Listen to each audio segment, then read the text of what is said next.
దయ కలిగిన దేవునికి మహిమ కలుగునుగాక. ప్రియ స్నేహితులందరికీ దివ్య వాక్యోదయం.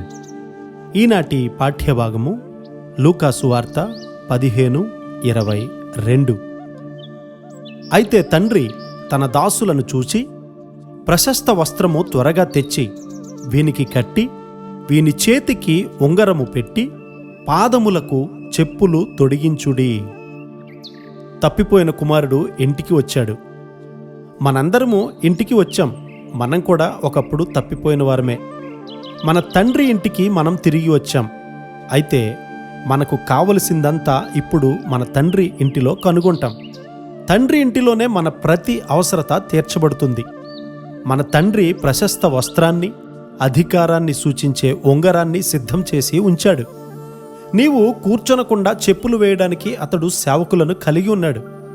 ఆ ప్రశస్త వస్త్రము నీకు వదులుగా ఉండవచ్చు. ఎందుకంటే అప్పటి వరకు తిండి లేక సన్నబడ్డావు కదా.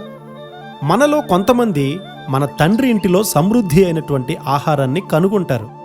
మన ఆత్మీయ మనస్సు కూడా చిన్నవాటితోనే సరిపెట్టుకుని తృప్తి పడుతుంది.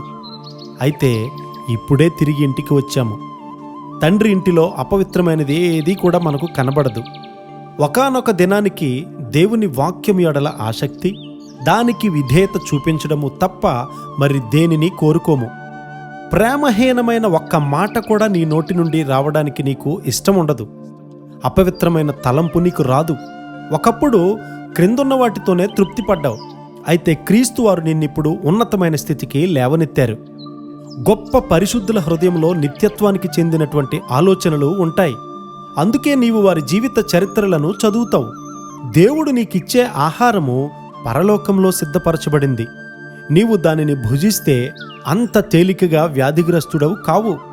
నీవు దానిని అనుదినం భుజించి నెమరు వేసుకొని ఆత్మీయంగా జీర్ణం చేసుకుంటే నీవు బలవంతుడు అవుతావు. బండ నుండి తీయబడిన తేనె అంటే అదే మరి. నీవు నిజంగా మారుమనసు పొందితే దేవుని వాక్యం నీకు తీయగా ఉంటుంది. అది తీయగా లేదంటే నీలో ఏదో ఒక తప్పు ఉండి ఉంటుంది.